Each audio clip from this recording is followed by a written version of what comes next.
नमस्कार दोस्तों, स्वागत है आपका डैन लॉ में। आज आर्टिकल 15 और आर्टिकल 16 जो कॉन्स्टिट्यूशन का है वो डिस्कस करने वाले हैं आज हम। आर्टिकल 15 क्या बात करता है? देखिए, आर्टिकल 15 और आर्टिकल 16 रिजर्वेशन को समझने के लिए बहुत ज़रूरी है। अगर रिजर्वेशन को आपको समझना है तो आर्टिकल 15 और आर्टिकल 16 दोनों ही समझना है। जैसे कि आर्टिकल 15 की अगर बात करें तो आर्टिकल 15 क्या बात करता है? आर्टिकल 15 प्रोहिबिट करता है क्या? जैसे कि डिस्क्रिमिनेशन होता है on the grounds like religion, race, caste, sex और प्लेस ऑफ बर्थ, यानी कि धर्म, रंग, जाति या लिंग यानी जेंडर, या फिर जन्म के स्थान पे यानी कि प्लेस ऑफ बर्थ को लेकर कोई डिस्क्रिमिनेशन होता है सिटीजन के साथ, तो उसको प्रोहिबिट करता है। ये आर्टिकल 15 बात करता है। आर्टिकल 15 के क्लॉज 1 पे आते हैं। आर्टिकल 15 के क्लॉज 1 क्या कहता है? ये state shall not discriminate any citizen on the grounds, certain grounds जो भी दिया गया है, जैसे religion, race, caste, sex, place of birth जो बता दिया गया, धर्म के आधार पे, कलर ऑफ स्किन के आधार पे यानी रंग के आधार पे, रेस के आधार पे, जाति के आधार पे, लिंग के आधार पे यानी जेंडर के आधार पे, या फिर जन्म के स्थान के आधार पे। मतलब ये सारी मूल चीज़ें हैं कि इन ग्राउंड्स पे मतलब किसी तरीके का भेदभाव नहीं होना चाहिए सिटीजन के साथ। खैर, इन चीज़ों को इसलिए भी डाला गया क्योंकि हमारा हिस्टोरिकल बैकग्राउंड ऐसा रहा है, कास्टिज़म रहा है, और टचेबिलिटी का जो प्रथा था वो भी रहा है, जो कि आर्टिकल 17 में बताया गया है, जो कि एबोलिश करता है टचेबिलिटी को। ओके, जो छुआछूत होता है बेसिकली। ये क्लॉज 1 जो है 15 का, 15 का क्लॉज 1 यही बात करता है कि इन सारे ग्राउंड्स पे डिस्क्रिमिनेशन नहीं होना चाहिए। ठीक है, अब आइए 15 क्लॉज 2 पे। जब 15 क्लॉज 2 की बात करते हैं तो ये जो ग्राउंड्स बताया गया है ना, religion, race, caste, sex, place of birth यानी कि जाति, धर्म, किसी रंग, या फिर किसी लिंग यानी जेंडर, या फिर किसी के जन्म के स्थान को लेकर कोई भेदभाव होता है, तो ऐसे भेदभाव को यानी कि जैसे कि रिस्ट्रिक्शन होता है कई जगह पे। जैसे कि आप देखिए, जैसे कि कोई पार्टिकुलर जाति से बिलोंग करता है तो पार्टिकुलर कहीं कोई बाथिंग घाट्स पे नहीं जा सकता है, पार्टिकुलर कास्ट के लोग, पार्टिकुलर रिलीजन के लोग, तो इसको कहीं ना कहीं प्रोहिबिट करता है। और इसमें 15 क्लॉज 2 में इन ग्राउंड्स को मतलब बताते हुए, और ये भी बताया है कि जो भी शॉप्स हैं, दुकान है, या फिर पब्लिक रेस्टोरेंट है, या फिर इंटरटेनमेंट प्लेसेज है, जैसे कि मूवीज़ वगैरह देखने जाते हैं थिएटर वगैरह में, या फिर होटल्स में जाते हैं, तो वहाँ पे किसी तरीके का कोई भेदभाव नहीं होना चाहिए, चाहे तो कोई रिलीजन को लेकर, किसी रिलीजियस अफेयर मैटर्स को लेकर, या फिर रेस को लेकर यानी कलर ऑफ स्किन को लेकर, कोई गोरा है, कोई काला है, कोई सांवला है। ऑन द बेसिस ऑफ जो कलर ऑफ स्किन है उसको लेकर कोई भेदभाव नहीं होना चाहिए। कास्ट यानी जाति को लेकर नहीं होना चाहिए, लिंग, जेंडर, सेक्स को लेकर नहीं होना चाहिए, कोई ट्रांसजेंडर है, कोई मेल है, कोई फीमेल है, तो इसको लेकर कोई डिस्क्रिमिनेशन नहीं होना चाहिए। या फिर किसी के जन्म के स्थान को लेकर, प्लेस ऑफ बर्थ को लेकर, कोई पार्टिकुलर प्लेस से बिलोंग करता है और कहीं और गया हुआ है तो वहाँ पे मतलब पार्टिकुलर जगह पे कोई किसी तरीके का भेदभाव नहीं होना चाहिए। अब जैसे इसमें इंक्लूड कर दिया गया क्लॉज ए में शॉप्स, पब्लिक रेस्टोरेंट, होटल्स वगैरह, और फिर उसके बाद जैसे कि वेल्स, टैंक्स, बाथिंग घाट्स वगैरह भी इंक्लूड किया है कि कोई बाथिंग घाट्स पे भी इस तरीके का कोई डिस्क्रिमिनेशन ना हो, जहाँ पूजा पाठ होता है घाट्स वगैरह पे, जहाँ पे लोग स्नान करते हैं, तो वहाँ पे भी कोई जाति को लेकर या धर्म को लेकर कोई यहाँ पे कोई डिस्क्रिमिनेशन नहीं होना चाहिए। ये आर्टिकल 15 क्लॉज 2 बात करता है। देखिए, आर्टिकल 15 क्लॉज 3 पे आते हैं। आर्टिकल 15 क्लॉज 3 बात क्या आता है कि स्टेट चाहे तो स्पेशल प्रोविज़न ला सकती है, रिजर्वेशन किन के लिए? वुमेंस के लिए, चिल्ड्रन के लिए, मतलब जो महिलाएं हैं उनके लिए। क्योंकि देखिए, रिजर्वेशन तो प्रोहिबिट करता है, यानी कि डिस्क्रिमिनेशन प्रोहिबिट करता है, लेकिन रिजर्वेशन दिया गया स्पेशल प्रोविज़न लाया जा सकता है, महिलाओं के लिए बनाया जा सकता है। जैसे वर्टिकल रिजर्वेशन, एक हॉरिजेंटल रिजर्वेशन होता है, तो महिलाओं के लिए कहीं ना कहीं उनके उत्थान को लेकर, क्योंकि उनकी कंट्रीब्यूशन, प्रतिनिधित्व, रिप्रेजेंटेशन कहीं ना कहीं कम है सोसाइटी में, चाहे तो वो पॉलिटिकल ले ले, या फिर सोसाइटी में ले ले, या फिर एम्प्लॉयमेंट में ले ले, तो हर जगह तो उसको लेकर कोई मतलब स्पेशल प्रोविज़न चाहेगी गवर्नमेंट, तो यानी कि स्टेट तो बना सकती हैं, जो कि आर्टिकल 15 क्लॉज 3 में ये बताया गया है। आर्टिकल 15 क्लॉज 4 क्या बात करता है? देखिए, बहुत सिंपल शब्दों में समझिएगा। आर्टिकल 15 क्लॉज 4 बात करता है जैसे कि आर्टिकल 15 क्लॉज 4 बात करता है सोशली एजुकेशनली बैकवर्ड क्लास के लिए, शेड्यूल कास्ट के लिए, शेड्यूल ट्राइब्स के लिए। देखिए जो सामाजिक तौर पे, आर्थिक तौर पे जो पिछड़े हैं, वंचित लोग हैं, जैसे ओबीसी, अदर बैकवर्ड कास्ट वगैरह जो हैं, अति पिछड़े लोग हैं, या फिर शेड्यूल कास्ट यानी कि शेड्यूल ट्राइब्स हैं, या फिर शेड्यूल कास्ट है, अनुसूचित जाति हैं, अनुसूचित जनजाति हैं। तो इनके लिए क्या है कि प्रोविज़न, स्पेशल प्रोविज़न स्टेट बना सकती है, स्टेट बनाएगी, कोशिश करेगी कि इनके उत्थान के लिए कहीं ना कहीं कुछ किया जाए, इनको रिजर्वेशन दिया जाए। ये आर्टिकल 15 क्लॉज 4 में ये बताया गया है कि अगर कोई भेदभाव होता है तो इनके साथ, तो इनके लिए स्पेशल प्रोविज़न बनाया जाएगा। इसीलिए इनके लिए कमीशन भी है, शेड्यूल कास्ट, शेड्यूल ट्राइब्स का भी कमीशन है, अदर बैकवर्ड कास्ट के लिए भी कमीशन है, SEBC, मतलब सोशली एजुकेशनली बैकवर्ड क्लास के लिए। चलिए ये तो बताया गया, लेकिन ये भी बताया गया कि जो माइनॉरिटी वाला जो है ना, जो इंटरेस्ट ऑफ माइनॉरिटी 29 क्लॉज 2 जो आर्टिकल है वो इससे अफेक्ट नहीं होगा, यहाँ पे कोई प्रभाव नहीं पड़ेगा। आर्टिकल 29 क्लॉज 2 में इसका कोई इफेक्ट नहीं होगा, जो कि इंटरेस्ट ऑफ माइनॉरिटीज़ के बारे में बात करता है कि वो अपने पार्टिकुलर इंस्टीट्यूशंस को लेकर, या फिर कोई भी उनका इंस्टीट्यूशन है उनमें वो यानी कि लैंग्वेज को लेकर, या फिर उनका जो एजुकेशनल इंस्टीट्यूशंस है उसमें जो यानी कि कोई ग्राउंड्स पे कोई डिस्क्रिमिनेशन नहीं होगा, religion, race, caste, sex, place of birth को लेकर, जो माइनॉरिटीज़ के जो इंस्टीट्यूशंस हैं उनमें बेसिकली। तो ये इफेक्ट नहीं होगा, ये कहा गया कि इस पर कोई प्रभाव नहीं पड़ेगा। ये कानून जो बनाया जाएगा, स्पेशल प्रोविज़न लाया जाएगा शेड्यूल कास्ट, शेड्यूल ट्राइब्स और ACBC यानी सोशली एजुकेशनली बैकवर्ड क्लास के लिए।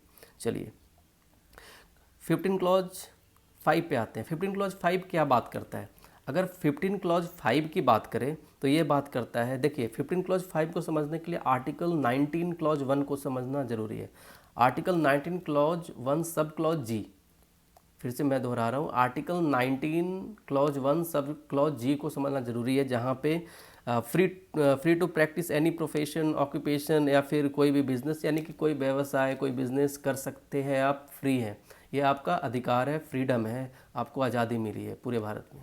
ठीक है, तो अगर कोई भी स्पेशल प्रोविज़न बनाती है state socially educationally backward class के लिए, या फिर शेड्यूल कास्ट के लिए, या फिर शेड्यूल ट्राइब्स के लिए, यानी कि अनुसूचित जाति, अनुसूचित जनजाति, या फिर जो बैकवर्ड क्लास, पिछड़े लोग हैं, अति पिछड़े हैं सामाजिक तौर पे, उनके लिए कोई प्रोविज़न सरकार बनाती है, उनको रिजर्वेशन देती है। अगर कहाँ शैक्षणिक संस्थाओं में, यानी कि जहाँ पढ़ाई करवाया जाता है, एजुकेशनल इंस्टीट्यूशंस है, या फिर जो कि एडेड और फंडेड बाई जो भी स्टेट के द्वारा हो, या फिर इवन इंक्लूडिंग प्राइवेट इंस्टीट्यूशंस भी इसमें आते हैं, जो प्राइवेट जो स्कूल्स हैं, कॉलेजेस हैं, वहाँ पे भी सरकार चाहेगी तो ACBC मतलब सोशली एजुकेशनली बैकवर्ड क्लास के लिए, शेड्यूल कास्ट के लिए, शेड्यूल ट्राइब्स के लिए स्पेशल प्रोविज़न ला सकती है। यहाँ पे जो स्कूल है या फिर जो कॉलेज है प्राइवेट, या फिर जो भी एजुकेशनल इंस्टीट्यूशंस हैं, ये कोर्ट जाकर ये नहीं कह सकती है कि मेरा फंडामेंटल राइट्स का वायलेशन है, ये तो जो फ्रीडम ऑफ जो ट्रेड है, ऑक्यूपेशन है, बिजनेस है, इसका इन्फ्रिजमेंट हो रहा है, मतलब व्यवसाय करने का जो एक तरीके से अधिकार हमें दिया गया है आर्टिकल 19 क्लॉज 1 सब क्लॉज जी में, ये तो इसका मतलब हनन है, यानी कि तो इसके लिए ये कोर्ट नहीं जा सकता है, क्योंकि इस पर कोई प्रभाव नहीं पड़ेगा, क्योंकि इनके रिप्रेजेंटेशन कहीं ना कहीं अनुसूचित जाति, अनुसूचित जनजाति, या फिर पिछड़े लोग हैं, या जो कि सोशली एजुकेशनली बैकवर्ड क्लास के जो लोग हैं, उनके पास कहीं ना कहीं उनका रिप्रेजेंटेशन सोसाइटी में, समाज में कम रहा है, तो इसीलिए उनको ये अधिकार दिया गया है, और स्टेट स्पेशल प्रोविज़न इनके लिए लाएगी टाइम टू टाइम जैसे ज़रूरत पड़ेगा, इसीलिए रिजर्वेशन इन्हें दिया गया है।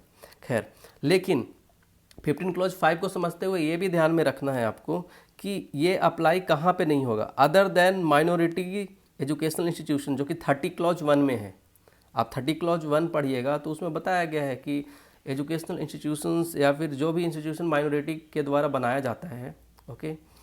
देखिए वैसे तो भारत में जैसे कि बहुत सारे 13,000 से भी ज़्यादा माइनॉरिटी के जो कि एजुकेशनल इंस्टीट्यूशंस हैं, संस्था हैं, ऑर्गेनाइजेशन है, जो काम करती है माइनॉरिटीज़ के लिए, उनके वेलफेयर के लिए, जो कि पढ़ाती है, लिखाती है।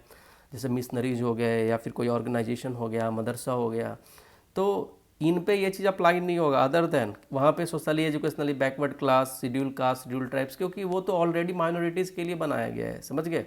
तो ये आर्टिकल 15 क्लॉज 5 के मतलब इस क्लॉज में मोटा मोटी ये बता दिया गया है। चलिए खैर, आर्टिकल 15 क्लॉज 6 बहुत इंपॉर्टेंट है। देखिए जैसे कि 103rd जो अमेंडमेंट हुआ 2019 में, 103rd कॉन्स्टिट्यूशनल अमेंडमेंट, तो 103rd कॉन्स्टिट्यूशनल अमेंडमेंट जो हुआ उसमें क्या था, उसमें था कि EWS यानी इकोनॉमिकली वीकर सेक्शंस के लिए जो स्वर्ण लोग हैं, जो जनरल कैटेगरी के जो लोग हैं, उनको आरक्षण दिया गया, रिजर्वेशन दिया गया। और उनको वही चीज़ जैसे कि आर्टिकल 15 क्लॉज 4 में जैसे सोशली एजुकेशनली बैकवर्ड क्लास के लिए, शेड्यूल ट्राइब्स के लिए, शेड्यूल कास्ट के लिए, SC के लिए, ST के लिए, या फिर सोशली एजुकेशनली बैकवर्ड क्लास के लिए जो प्रोविज़न दिया गया था, वही प्रोविज़न 15 क्लॉज 6 में EWS के लिए दे दिया गया, यानी इकोनॉमिकली वीकर सेक्शंस के लिए, इसको इन शॉर्ट EWS कहते हैं, जो कि 2019 में लाया गया। 103 यानी 103rd जो कॉन्स्टिट्यूशनल अमेंडमेंट था, संविधान को संशोधित करके इसको लाया गया 103, याद रखिएगा। तो इसमें इंटरेस्ट ऑफ माइनॉरिटीज़, जैसे इसमें बताया गया कि उसमें कोई मतलब जैसे कि इसमें भी ये कहा गया कि article 19 clause 1 sub clause G, 29 sub clause 2 और या फिर 30 क्लॉज 1। देखिए इसमें क्या है कि अगर EWS कैटेगरी को रिजर्वेशन हर शैक्षणिक यानी कि एजुकेशनल इंस्टीट्यूशंस में मिलेगा, उनके लिए प्रोविज़न लाया जाए। स्टेट गवर्नमेंट चाहेगी तो कोई प्रोविज़न ला सकती है और लाएगी भी, क्योंकि ये कॉन्स्टिट्यूशन में बताया गया, अमेंडमेंट के थ्रू लाया गया। तो जैसे OBC को, SC को, ST को जैसे मिलता है, उनके लिए जैसे प्रोविज़न बनाया गया है, वैसे EWS के लिए बनाया जाएगा। उससे 19 क्लॉज 1 सब क्लॉज G जैसे कि ट्रेड ऑक्यूपेशन वगैरह पे, जैसे कोई शैक्षणिक संस्था, जैसे कि कोई स्कूल है, कॉलेज है, तो ये क्या करते हैं, प्राइवेट कॉलेज कहते हैं कि ये रिजर्वेशन देने से क्या होता है कि रिजर्वेशन रिजर्व कैटेगरी को का फ़ी भी माफ़ कर दिया जाता है, कम कर दिया जाता है। तो ऐसे में क्या होता है कि वो चले जाते हैं कि ये तो वायलेशन है article 19 clause 1 sub clause G का, तो नहीं जा सकते हैं। जैसे OBC SC ST के लिए जो पहले था, वही EWS के लिए इनको स्वर्णों में यानी जनरल कैटेगरी को रिजर्वेशन दिया गया। और इससे 29 क्लॉज 2 यानी कि जो इंटरेस्ट ऑफ माइनॉरिटीज़ के लिए जो डिस्क्रिमिनेशन होता है on the grounds of religion, race, caste, sex, place of birth, तो उसमें भी कोई इसका इफेक्ट मतलब इस पे भी कोई प्रभाव नहीं पड़ेगा आर्टिकल 29 क्लॉज 2 और article 19 clause 1 sub clause G पे कोई प्रभाव नहीं पड़ेगा 15 क्लॉज 6 का, यानी EWS के लिए, इकोनॉमिकली वीकर सेक्शंस के लिए जो लाया गया है प्रोविजंस, स्पेशल प्रोविजन। ओके, और यहाँ पे ये बोला गया अदर देन 30 क्लॉज 1, हमेशा याद रखिएगा। देखिए यहाँ पे कंफ्यूजन क्रिएट करता है। 30 क्लॉज 1 क्या बात करता है? 30 क्लॉज 1 माइनॉरिटीज़ के बारे में बात करता है। 30 क्लॉज 1 माइनॉरिटीज़ के बारे में बात करता है। और माइनॉरिटीज़ कौन है? जैसे कि हमारे यहाँ किसी भी चीज़ को लेकर माइनॉरिटी है, तो यहाँ पे क्या है कि माइनॉरिटी का जो एजुकेशनल इंस्टीट्यूशंस है, यानी कि उनकी जो शैक्षणिक जहाँ पे पढ़ाई वढ़ाई करवाया जाता है, जैसे कि मिशनरीज हो गए, ऑर्गेनाइजेशन हो गए, संस्था हो गए जो काम करती है, वहाँ पे ये EWS वगैरह कैटेगरी यहाँ पे लगे, क्योंकि ऑलरेडी वो माइनॉरिटी के लिए बना है। तो अदर देन वहाँ पे कहा गया है। और उसमें भी 15 क्लॉज 5 भी जब पढ़िएगा, उसमें भी अदर देन ही बताया गया। 15 क्लॉज 5 में भी अदर देन ही बताया गया, समझ गए? तो अब आइए आर्टिकल आते हैं। ये तो हो गया आर्टिकल 15 जो कि बात करता है प्रोहिबिशन कि डिस्क्रिमिनेशन नहीं होना चाहिए, भेदभाव नहीं होना चाहिए। अब आते हैं आर्टिकल 15 तो ख़त्म हो गया, अब आते हैं आर्टिकल 16 पे। Now come to article 16। Article 16 जो कॉन्स्टिट्यूशन का, संविधान का, क्या बात करता है? ये बात करता है equality of opportunity in matters of public employment. मतलब कि पब्लिक एम्प्लॉयमेंट में, यानी कि जो सरकारी नौकरियां हैं उनमें, जैसे कि आप मतलब एक ले टर्म में आसान तरीके से समझा जा सकता है कि जो सरकारी नौकरियां हैं उनमें मतलब रिजर्वेशन जैसे मिलता है। तो रिजर्वेशन किन के लिए मिलता है? Reservation schedule caste, schedule tribes, socially educationally backward class के लिए, और बाद में EWS के लिए लाया गया 103 अमेंडमेंट करके कॉन्स्टिट्यूशन में 2019 में। चलिए खैर इसको डिस्कस करेंगे। आर्टिकल 16 को पहले समझते हैं। Article 16 equality of opportunity in matters of public employment के बारे में बात करता है। और आर्टिकल 16 क्लॉज 1 जब पढ़िएगा, उसमें बात किया गया है equality of opportunity to all the citizens in employment and appointments. देखिए कोई भी अपॉइंटमेंट्स हो, एम्प्लॉयमेंट हो, व्यवसाय मतलब कोई भी मतलब रोजगार हो सरकारी, any office under the state, समझे, स्टेट के अंदर जो आता हो, तो वहाँ पे बराबर का अधिकार मिलना चाहिए। एक तरफ तो कह रहा है कि डिस्क्रिमिनेशन नहीं होना चाहिए, लेकिन सरकार मतलब स्टेट कहीं ना कहीं डिस्क्रिमिनेट कर रही है, तो इसको डिस्क्रिमिनेशन नहीं कहेंगे, ये कहेंगे जैसे कि इनकी रिप्रेजेंटेशन, प्रतिनिधित्व कम है सोसाइटी में, समाज में।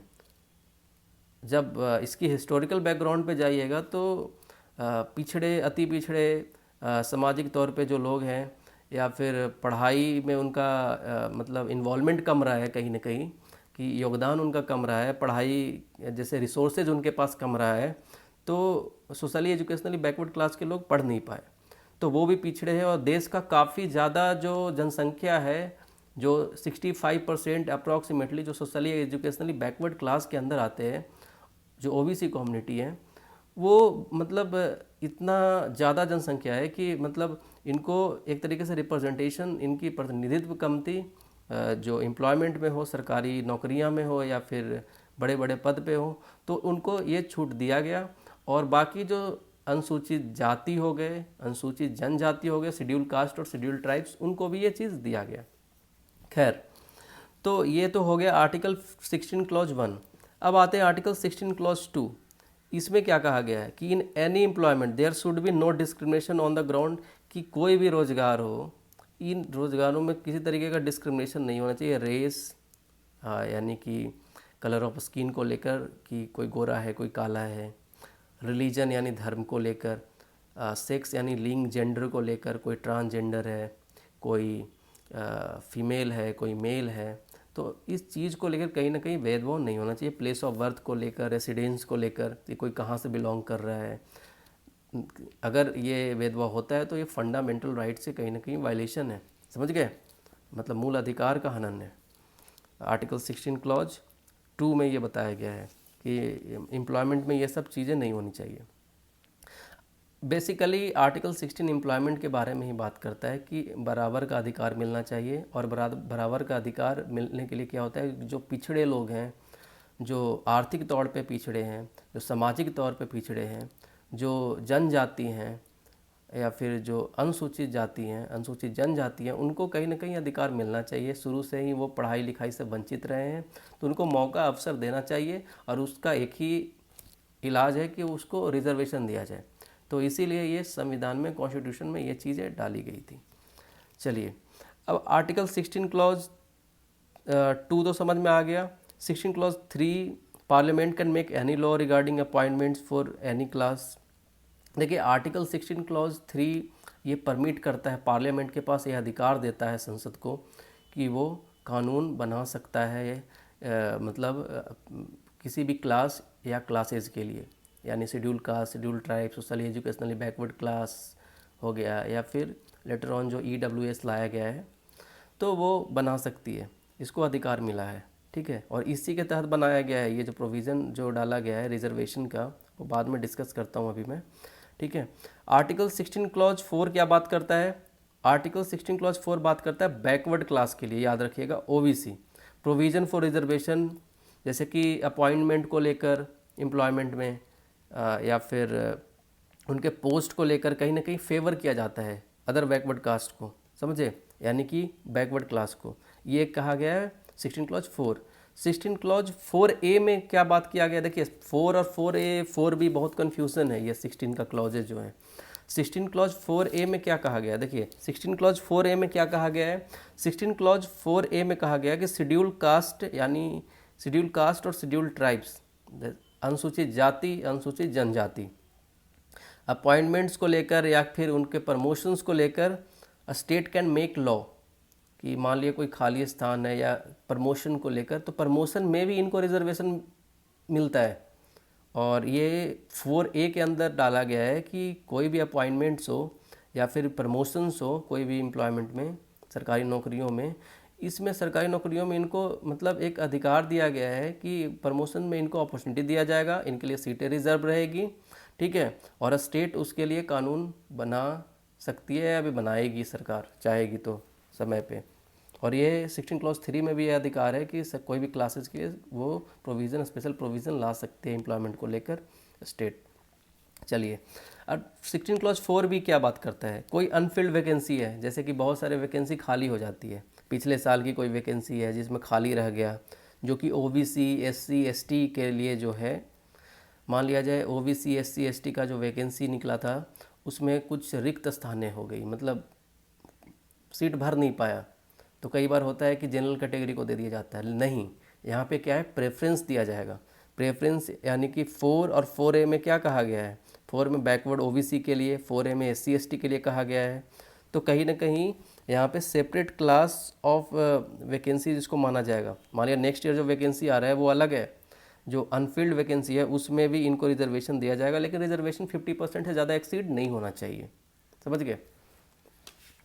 चलो, अब ये 4A 4B, 4 तो समझ में आ गया, 4 में बैकवर्ड क्लास के लिए है। 4A जो 16 का 4A है वो एससी एसटी के लिए है, अपॉइंटमेंट्स या फिर उनके प्रमोशंस को लेकर सरकारी नौकरियों में। 4B में है कोई अनफिल्ड वैकेंसीज़ हैं उनमें पिछले साल की या प्रीवियस ईयर की, तो उसमें ओबीसी एससी एसटी को मौका दिया जाएगा।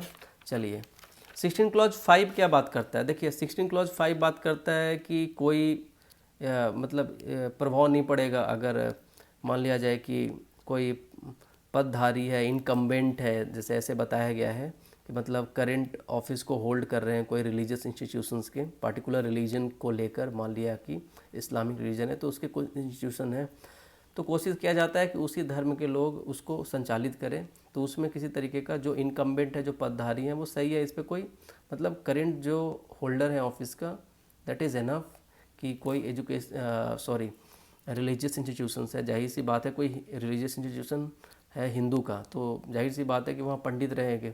कोई रिलीजियस इंस्टीट्यूशंस है मुस्लिम्स का, तो वहाँ मौलवी लोग रहेंगे, वहाँ पे तो पंडित नहीं रहेंगे।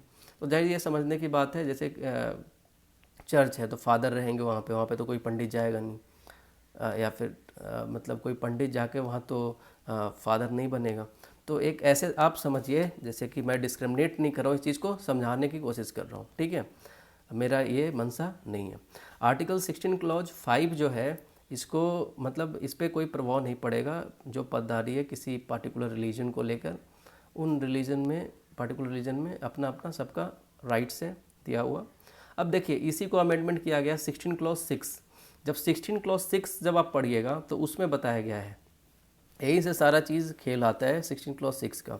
जो अमेंडमेंट लाया गया EWS, जो 10% रिजर्वेशन दिया गया EWS को, यानी जनरल कैटेगरी को रिजर्वेशन दिया गया, स्वर्णों को रिजर्वेशन दिया गया, जो कि देश के करीबन 12 से 15% इनकी जनसंख्या है। तो कहा गया कि जब 10% जनसंख्या है और 10% रिजर्वेशन भी इन्हें दिया गया, तो स्वर्णों में जो गरीब लोग थे, वंचित लोग थे, जिनके पास रिसोर्सेज कम था, उनके लिए ये रिजर्वेशन लाया गया, और ये ज़रूरी भी था उनके लिए रिजर्वेशन। तो इकोनॉमिकली वीकर सेक्शंस जो थे, EWS थे, उन कम्युनिटी में इनको मतलब इनको रिजर्वेशन दिया गया, और ये 2019 में 103rd अमेंडमेंट करके इसको लाया गया, और इसको लेटर ऑन चैलेंज भी किया गया। जैसे कि बाद में जैसे चैलेंज किया गया, तो जैसे इसमें पेटिशनर जो था वो जनहित Abhiyan, Akhil Bharatiya Kushwaha Mahasabha, youth for equality, SC ST, agriculture research and education employees welfare association थे। तो ये सारे पार्टी थे इसमें, और रिस्पोंडेंट के साइड से यूनियन ऑफ इंडिया थी, ministry of social justice and empowerment, the state of Maharashtra, ministry of personnel public grievances and pensions. So ये रिस्पोंडेंट यानी डिफेंडेंट के साइड से थे, यानी कि डिफेंडेंट के साइड से मोटा मोटी मान लीजिए कि यूनियन ऑफ इंडिया थी, मतलब गवर्नमेंट ऑफ इंडिया थी एक तरीके से।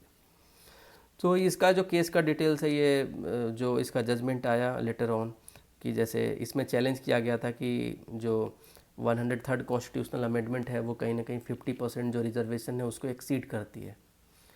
अब जैसे कि अगर मोटा मोटी तौर पे ले लिया जाए, तो जैसे कि आप जानते हैं कि शेड्यूल कास्ट यानी कि अनुसूचित जाति है, उनके पास 15% यानी कि 15% रिजर्वेशन है, और शेड्यूल कास्ट मतलब अनुसूचित जनजाति हैं जिनके पास 7% यानी 7% रिजर्वेशन है, और जो OBC है यानी कि अदर बैकवर्ड क्लास, जो कि एक कहा जाता है कि प्रोमिनेंट कम्युनिटी है पूरे देश में, ओबीसी, जिनकी जनसंख्या काफ़ी ज़्यादा है, और ऐसे में इनको रिजर्वेशन 27% दिया गया है। तो 15% एससी का, 7.5% सॉरी एसटी का, और 27% ईडब्ल्यूएस का, जो अगर इसको जोड़ दिया जाए तो 49.5%, मतलब 50% से 0.5 कम।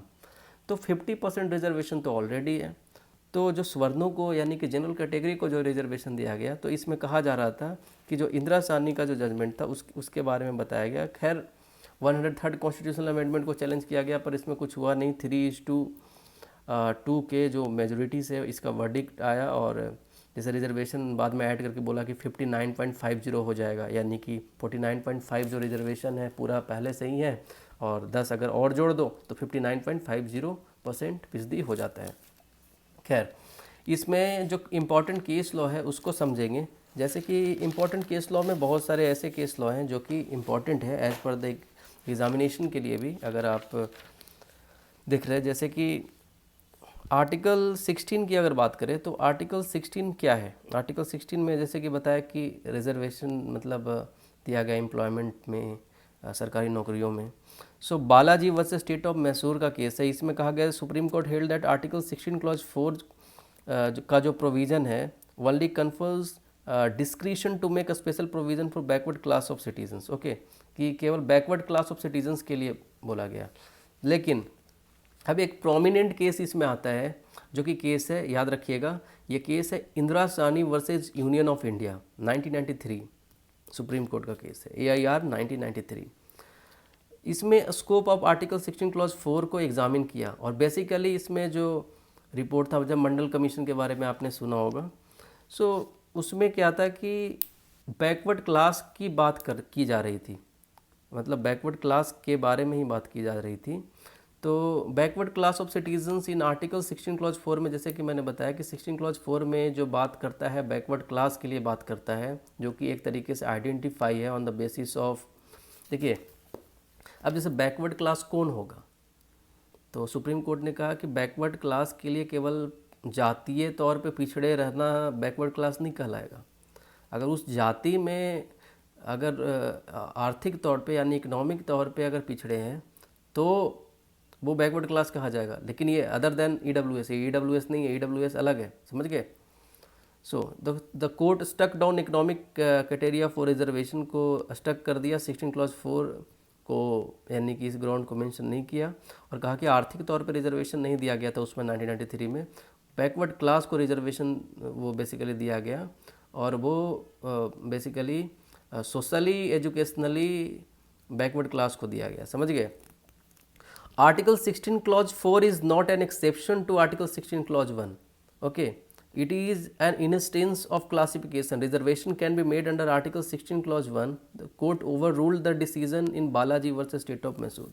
देखिए, सुप्रीम कोर्ट ने इंदिरा साहनी में ही सुप्रीम कोर्ट ने ओवर रूल्ड कर दिया डिसीजन को Balaji versus state of Mysore में, जहाँ पे 15 क्लॉज 4 और Balaji versus state of Mysore में क्या कहा गया था, सुप्रीम कोर्ट ने हिल गया कि 16 क्लॉज 4 का जो प्रोविज़न है कन्वर्स करता है कि स्पेशल प्रोविज़न बैकवर्ड क्लास के लिए यानी कि लाया जाए। खैर, आर्टिकल 16 क्लॉज 4 तो बैकवर्ड क्लास के लिए बात करता ही है, लेकिन इसमें बैकवर्ड क्लास जो आर्टिकल 16 क्लॉज 4 में है ये सिमिलर नहीं है सोशली एजुकेशनली बैकवर्ड क्लास जो आर्टिकल 15 क्लॉज 4 में बताया गया है। It is much more than socially educationally backward class. Certain class may not qualify Article 15 Clause 4, but they may qualify Article 16 Clause 4. समझे? So the कोर्ट बोला कि देखिए article 15 clause 4 में जो बताया गया है सोशली एजुकेशनली बैकवर्ड क्लास, उसका मीनिंग बिल्कुल अलग है, समझे। वो डिस्क्रिमिनेशन को लेकर वहाँ पे बताया गया है। लेकिन जो आर्टिकल 16 क्लॉज 4 है वहाँ पे प्रोविज़न गवर्नमेंट ला सकते हैं एम्प्लॉयमेंट में बैकवर्ड क्लास के लिए। बैकवर्ड क्लास और सोशली एजुकेशनली बैकवर्ड क्लास दोनों एक चीज़ नहीं है।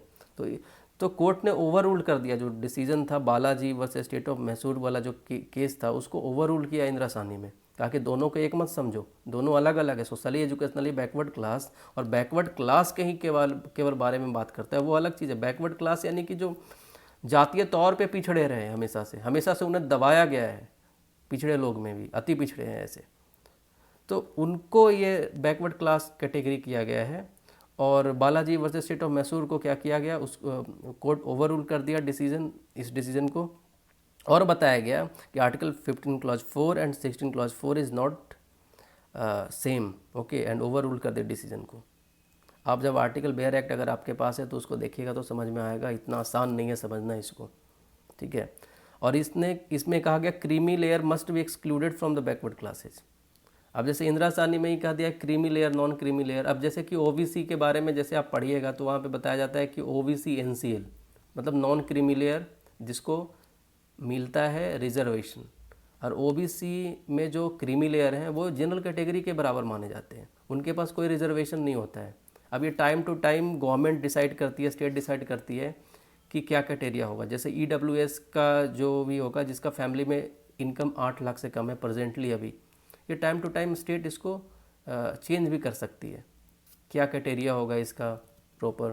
तो ओबीसी में भी ऐसा है, ओबीसी में नॉन क्रीमी लेयर में उन लोगों को ही मिलेगा आरक्षण, और नॉन क्रीमी लेयर में तो मिलेगा ही, लेकिन ओबीसी अगर क्रीमी लेयर है उनको आरक्षण नहीं मिलेगा क्योंकि वो 8 लाख से ऊपर वाले हैं, उनका जो एक आर्थिक स्थिति है मतलब मजबूत है। जैसे जनरल कैटेगरी में जैसे जिनकी आर्थिक स्थिति मजबूत है उनका ईडब्ल्यूएस नहीं बनता है, वैसे ही ओबीसी में जिनकी आर्थिक स्थिति मजबूत है उनका क्या होता है कि एक तरीके से उनका ओबीसी एनसीएल नहीं बनता है, उनके इनकम जो फैमिली इनकम है उसको देखा जाता है, ठीक है। अब रिजर्वेशन, इंदिरा साहनी में यही कहा गया कि रिजर्वेशन को 50% से ज़्यादा एक्सीड नहीं किया जा सकता है, लेकिन ये तो एक्सीड हो गया। एससी को 15%, एसटी को 7.5%, 27% ओबीसी को 49.5%, 50% ऐसे भी हो जाते हैं। तो ये कहीं ना कहीं 10% जो रिजर्वेशन दिया गया तो ये तो एक्सीड हो गया। तो खैर इसको कोर्ट में चैलेंज किया गया, पर इसको 103 अमेंडमेंट को कॉन्स्टिट्यूशनल ठहराया गया लेटर ऑन, जो 3:2 मेजोरिटी से जो इसका वर्डिक्ट आया 2022 में। 2019 का जो अमेंडमेंट था उसको चैलेंज किया गया था। खैर कोर्ट ने हेल्ड किया कि 16 clause 4 can not be made in promotions. ऐसा कहा गया कि 16 क्लॉज 4 जो बैकवर्ड क्लास है उनको प्रमोशन के लिए नहीं बनाया गया है, ठीक है। तो ये मोटा मोटी इंदिरा साहनी वाला जो केस था जिसमें बैकवर्ड क्लास के लिए बताया गया है, डिफ्रेंशिएट किया है सोशली एजुकेशनली बैकवर्ड क्लास क्या होता है और बैकवर्ड क्लास क्या होता है। देखिए सामाजिक आर्थिक तौर पर पिछड़े होना और एक पिछड़े होना दोनों में एक तरीके से डिफ्रेंशिएट किया गया। बालाजी वाले में कह दिया गया था कि 16 clause 4 provision only confers special provision for backward class, कि वो बैकवर्ड क्लास के लिए ही स्पेशल प्रोविज़न के बारे में बात करता है। और 15 क्लॉज 4 और 16 क्लॉज 4 को सेम कहा गया था बालाजी में, लेकिन कोर्ट ने ओवर रूल कर दिया, बोला कि 15 क्लॉज 4 जो है वो अलग चीज़ है, socially educationally backward class. 16 clause 4 जो है ये बैकवर्ड क्लास के लिए है, सोशली एजुकेशनली बैकवर्ड क्लास नहीं है यहाँ पे, तो इसको समझना है। धन्यवाद। बाकी जो आर्टिकल 16 है और आर्टिकल 15 है बहुत ही इंपॉर्टेंट है, आप इसको समझिएगा। और जो अमेंडमेंट हुआ है 103 ईडब्ल्यूएस के लिए वो भी सही है, कहीं ना कहीं एक तरीके से जो जनरल कैटेगरी में जिनकी आर्थिक स्थिति यानी कि कमज़ोर थी उनको रिजर्वेशन, उनके पास रिसोर्सेज कम थे तो उनको भी मौका दिया गया। धन्यवाद। Thank you so much.